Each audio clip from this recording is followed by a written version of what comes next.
Les logiciels bibliques fournissent un bon nombre d'outils utiles pour la traduction, que ce soit l'analyse morphologique, mais aussi l'analyse syntaxique pour comprendre la structure de la phrase. L'analyse morphologique se fait en général de manière automatique, juste en survolant le texte. C'est valable sur tous les logiciels testés.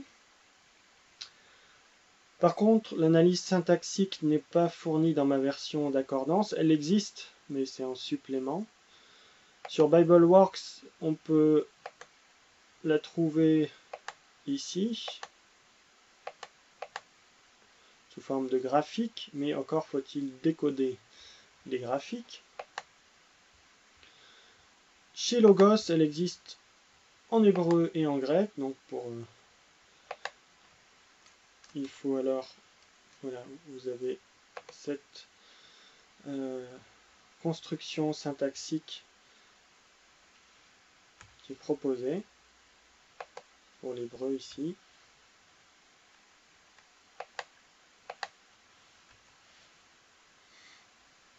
Mieux vaut mettre en plein écran pour arriver à lire ça. Vous voyez, après, là encore, c'est d'autres abréviations que dans le Nouveau Testament. Si vous voulez comprendre le sens, vous faites un clic droit, voilà, on vous dit que c'est un verbe fini, sujet. On vous montre un peu la syntaxe. Ça a été fait par Forbes et Anderson, qui sont des spécialistes australiens. C'est une base de données qui est très, très intéressante, très puissante. Mais pour cela, il faut être un peu passionné par la syntaxe hébraïque ou grecque pour le Nouveau Testament. Pour le grec, ce ne sont pas les mêmes auteurs, mais on a aussi une base de données qui permet de voir la syntaxe d'un passage, d'un verset en particulier.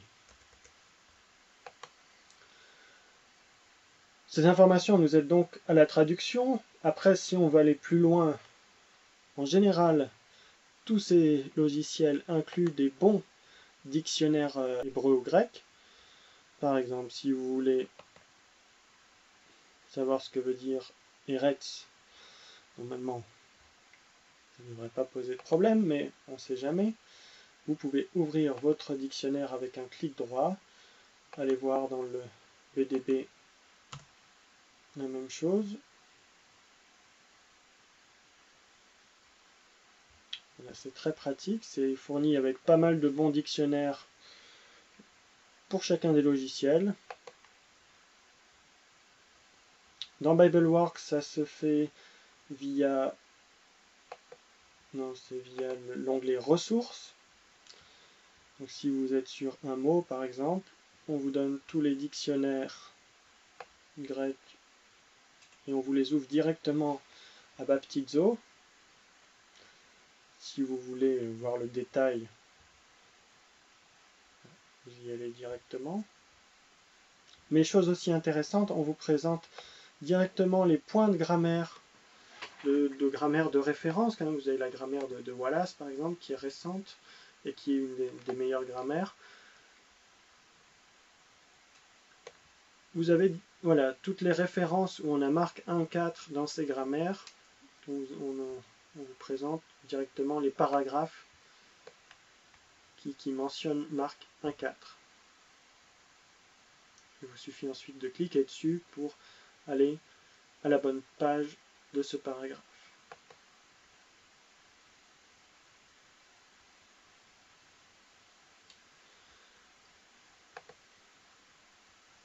Logos, c'est un peu la même chose.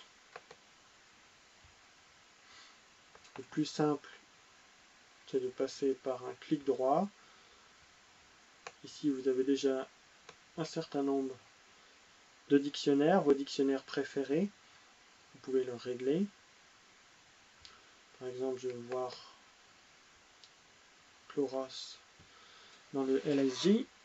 Voilà, ça s'affiche automatiquement. Et avec l'outil guide exégétique, si on rentre dans Genèse 2 par exemple, on nous met tous les points de grammaire, là aussi, qui sont en rapport avec Genèse 2.2. Vous voyez qu'il y a des bonnes grammaires. On va agrandir un peu pour mieux le voir. On a la grammaire donc de Jion Muraoka, une grammaire hébraïque de référence, ou même la Gesenius, un peu plus ancienne. Elle est aussi inclue dans BibleWorks. Toutes ces grammaires de référence sont incluses dans BibleWorks, mais pas dans Accordance, en tout cas pas en version, dans la version que j'ai. On peut l'acheter en supplément sur leur catalogue. Pour voir la liste complète des grammaires et dictionnaires intéressants de ces différents logiciels, je vous renvoie à mon tableau comparatif. Pour Bible Parser, on a aussi des choses intéressantes. Bible Parser inclut un bon nombre de dictionnaires grecs ou hébreux, vous voyez. On a un abrégé du Bailly, ce qui est intéressant parce que c'est en français. Pour l'hébreu, le Sander Trenel, le Gesenius, le BDB en complet, et même voilà, quelques autres lexiques. Le plus souvent, ils sont en version scannée, mais vous pouvez utiliser ici ce dictionnaire de grec biblique. Par exemple, si vous voulez voir Caléo,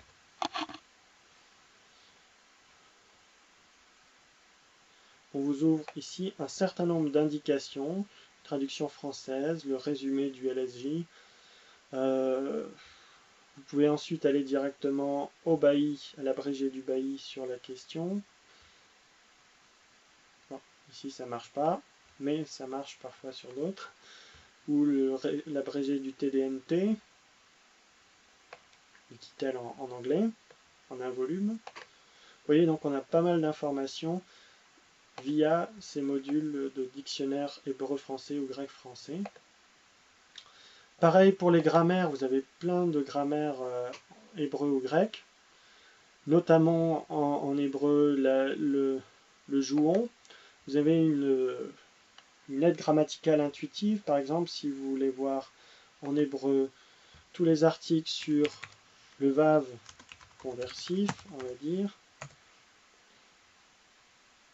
On va plutôt mettre le vav, ça sera plus simple. On vous met la référence de jouon, vous cliquez dessus, et le jouon, en version scannée, va s'ouvrir directement au bon chapitre, conjonction vav. Vous voyez, c'est pratique, plus pratique que si vous avez la conjonction.